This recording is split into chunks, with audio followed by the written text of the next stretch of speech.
India versus England যে test সিরিজটা চলছে সেখানে ইংল্যান্ড 2-1 এগিয়ে আছে। লর্ডসের যে টেস্ট লাস্ট যে ম্যাচটা হলো সেখানে খুব ক্লোজ ম্যাচ আছে, একটুর জন্য সামান্য একটুর জন্য হেরে গেছে ইন্ডিয়া। বাট হার তো হার আর জিত তো জিত। 22 রানে হেরেছে।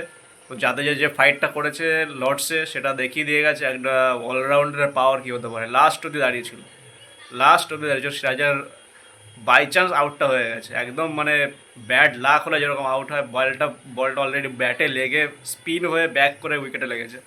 তো যাই হোক, নেক্সট যে ম্যাচটা আছে সেটা ম্যানচেস্টারে আছে, ওল্ড ট্রাফোর্ডে। যদি ইন্ডিয়া সেম টিম নিয়ে খেলে, যদি বুমরা শুনেছি বেরিয়ে যাবে টিম থেকে, মানে রেস্টে থাকবে, বাই চান্স যদি রেস্টে চলে যায় তো ইন্ডিয়ার পক্ষে একটু টাফ হয়ে যাবে ওখানে কামব্যাক করাটা। বাট বুমরাকে খেলতে হবে।